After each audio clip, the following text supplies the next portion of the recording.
Despite the 2024 presidential election getting closer by the day, the Republican Party is facing massive turmoil.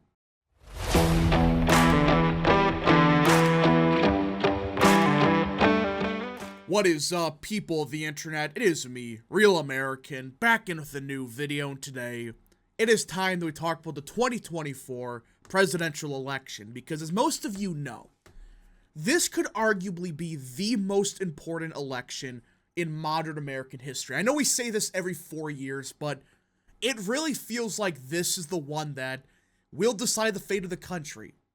So despite the fact that this is very important, despite that, the Republican Party is facing massive turmoil in an election year. I mean, look at this headline. Party feud breaks out ahead of RNC meeting in Las Vegas. Yeah, they are facing turmoil just a few months away from November. You cannot make this up. I mean, can you imagine for a second if the Republican Party didn't have to worry about turmoil 24/7? We would be in a far better situation than we're currently in. Now, before we continue with today's video, I hope you enjoy these type of videos. If you do, smash the like button down below, subscribe, share with your friends, hit that little bell, follow the social media accounts in the description down below, and of course, join the channel today. Guys, just for $1 a month, you can join Real American. This is the best way to support the daily content that we all know and love. So I hope and recommend you join the channel today. Now, I do want to be 100% clear. I do think there is a possibility for this turmoil to set aside by election day. There could be a possibility of that. But the fact that we're even talking about this in 2024 is absolutely pathetic. This should have been resolved last year, and the year before that, and the year before that. This should have been dealt with years ago, because this has been a problem for many years now. But let's get right into it, because you cannot make this up. In what could very well be the most important election ever in American history, this is what the Republican Party is doing. Days before the RNC was set to convene here, hundreds of Republican officials gathered in a casino ballroom Monday to vent their grievances about the party and warn that it is ill-prepared for the 2024 election. "We are at war," one man shouted from a microphone at the event, hosted by the conservative group Turning Point Action. He lifted his arm in the air. "Where are their tools? Where are all the little things that the left is doing, but we don't?" Which is a valid point. Listen, I can understand that, Democrats were ahead of the curve on stuff like early voting and all of that, but still, it's been 4 years since 2020 happened. You're telling me the Republican Party still doesn't have the resources set aside for early voting? I don't care that they have that stupid bank your vote program that, while it's a starter, that should have been released in 2021. The bare minimum. That's the only thing they got. It's just some mailing list at this point. The gathering in the hotel next door to where the RNC will meet later this week was the culmination of more than a year's worth of frustration from some Republicans in and surrounding the committee about its finances, about its struggles to match Democrats' organizing efforts, about its 4-term leader. A year ago this month, the vast majority of the RNC's members voted in favor of keeping Ronnie McDaniel on for another term as chair, despite an ugly re-election fight that exposed rifts and vulnerabilities inside the committee. So you're telling me these concerns they were talking about in early 2023, and let's just say also 2022, they've had years to solve this, and they have yet to do a damn thing about it. But at this point, many grassroots activists say McDaniel has lost their trust, perhaps permanently. They say they're tired of losing, and whatever facts and figures the RNC provides to defend its record, the arguments sound to them like excuses. Because that's what it is. I mean, how can you defend what happened in 2022? Oh, we took back the House. Congratulations, you did the bare minimum. We should have had a large House majority. We should have a Senate majority right now. We should have flipped several governorships. We did none of that. Terry Dittrich, the chair of the Waukesha County, Wisconsin GOP, the largest Republican county in the state, said he received word from the RNC of a Victory 2024 program they'll launch there this spring. But he and his county party have been attempting to carry out their own voter outreach efforts since July.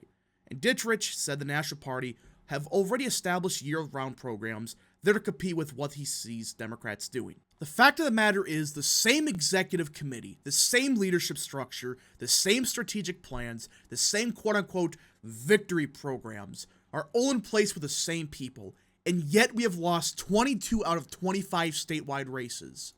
Dittrich said, "Dear Lord." So he's essentially saying they're full of it. They haven't learned a damn thing. He's basically saying, yeah, I saw this back in 2018.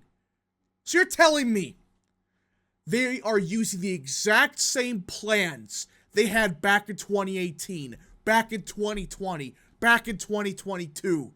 They just copy and paste it and call it a day.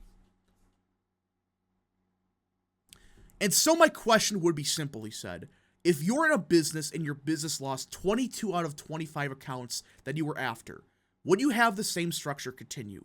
Would you have the same people continuing to lead? Exactly! I mean, think about that.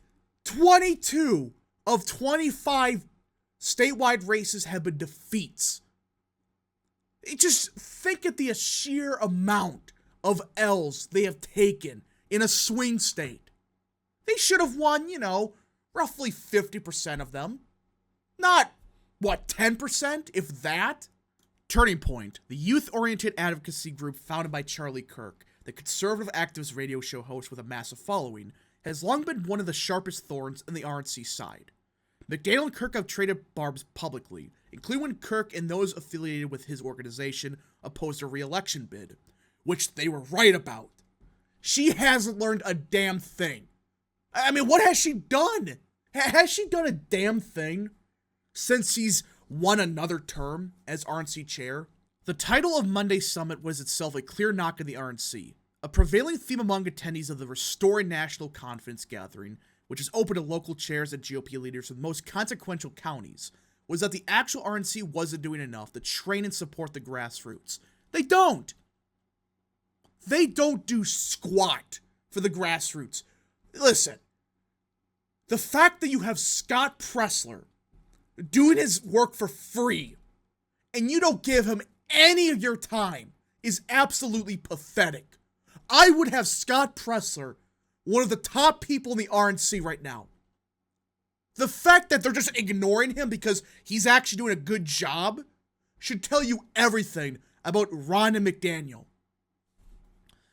They're a bunch of losers. They know it. The grassroots knows it. The donors know it. Kirk said in an interview. They lost in 18. They lost in 20. They lost in 2022. We have tried to reach out to them many times, and I'm not going to put up with another culture of losing. Kirk, who is based in Phoenix, said Turning Point Action is hiring 300 new full-time workers in Arizona by April to engage in get out the vote work this year. Yeah, that's far more than Ron and McDaniel has ever done. The fact that you have to rely on Charlie Kirk, Scott Pressler to do this stuff is pathetic. This should be the Republican Party's entire MO. They should be the ones hiring people. In response to questions about Turning Point's criticisms, the RNC pointed to 73 trainings it held for more than 2,000 local party activists last year to its Bank Your Vote initiative to urge early and absentee GOP voting this year. That was the starting point. Bank Your Vote was supposed to be, hey, we got to create a mailing list. We have to create a list of people that are going to vote early. Then we expand upon it. It sounds like, oh, that's it. We're done. We got Bank Your Vote. That's it. We don't got to do anything else. I am getting sick and tired of the RNC's excuses and, oh, we hired more than 2,000 people. Or no, we trained 2,000 people last year. Whoop-de-frickin' do. 2,073 events? That's it? You think 2,000 is a lot?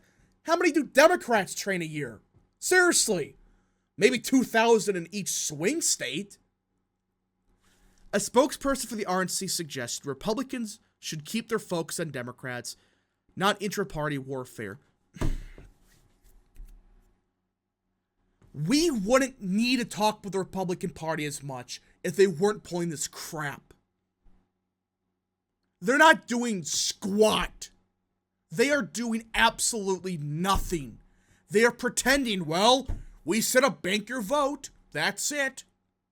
Yes, bank your vote is a good idea, but you have to expand upon it. It's just a mailing list at this point.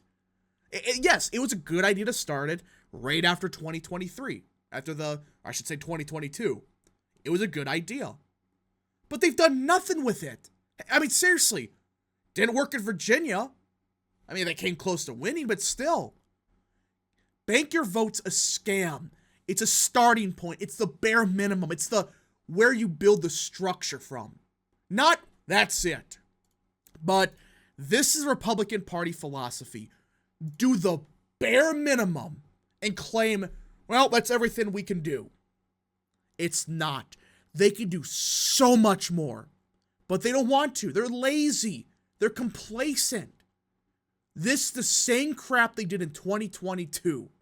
They thought they had in the bag in 22. Well, we don't got to do anything. We got this in the bag. We're not going to, we're not going to lose the Senate. We're going to have a huge majority in the House. Easy. Well, how did that go? And based on what people are saying, they're just using the same strategy as 2022. I mean, this is mind-boggling how stupid these people are. But who knows? Maybe this is a sign that finally the RNC is waking up and realizing, hey, this Ronna McDaniel is absolutely worthless as a GOP chair, or RNC chair, I should say. Has she done one positive thing? And let's not even get into the Botox stuff because that's just absurd. But either way, has she done one worthwhile thing as RNC chair? Can anyone name anything? Fundraising is pathetic right now. The GOP is going bankrupt. I mean, the party's in a constant turmoil. You had the Michigan GOP falling apart at the seams. You have this happening. It's absolutely pathetic. Anyways, folks, thank you so much for watching. If you did enjoy this video, smash the like button down below. Subscribe, share with your friends, hit that little bell. Follow the social media accounts in the description down below. And of course, join the channel today. Thank you so much. Godspeed to all of you.